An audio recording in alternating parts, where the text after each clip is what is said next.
Hello hello साथीहरू, काममा निस्कियो खड्काडन दिदी बुइनी के पर्छु म तपाईँहरूको आन्टी होइन। अहिले त उमेर बढिसकेपछि त जे पनि भनिदिइहाल्छन्, बिहे गरेपछि त जे पनि भनिदिइहाल्छन् होइन। के गर्नु त साथीहरू, कपाल फुलिसक्यो, बुढो पनि भइयो है। यस्तै छ जिन्दगानी, भइन्छ होइन। बुढो भइन्छ, फेरि जन्म लिइन्छ, फेरि मरिन्छ, कपाल पनि खुइलिसक्यो, पातलो भइसक्यो। जापानले पैसा अलिअलि कमाउन नि दियो, सबै जिन्दगी यस्तो पनि भयो। आजको मौसम चाहिँ ठिकै छ, मजाले निस्के। आज चाहिँ मेरो 1 बजीदेखि काम होइन।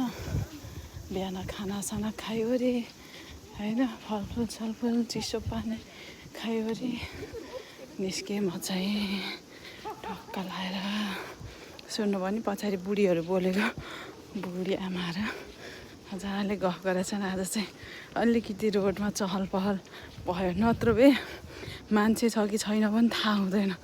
हेर्नुहोस् एकदम सुनसान हुन्छ साथीहरू। अरू कन्ट्रीमा यस्तो हुन्छ, यहाँ त होइन, यहाँ त लास्टै सुनसान के, मान्छे नै छ कि छैन घरभित्र जस्तो लाग्ने कि है।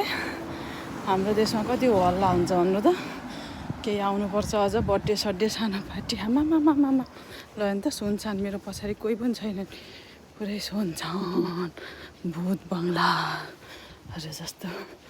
ओके बाई बाई, यति नै हो आजलाई।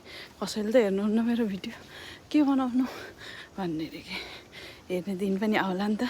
खड्काडन भनेको को रहेछ भनेर खोजी हेर्ने दिन पनि आउला नि त होइन।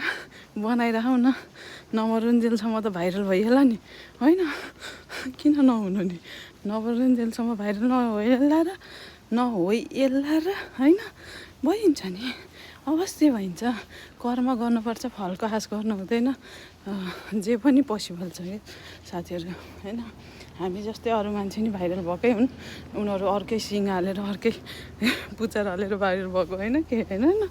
भएर भाइरल हुनु त्यस्तो ठुलो कुरा त ठुलै कुरा हो, तर होइन खासै त भइँदैन।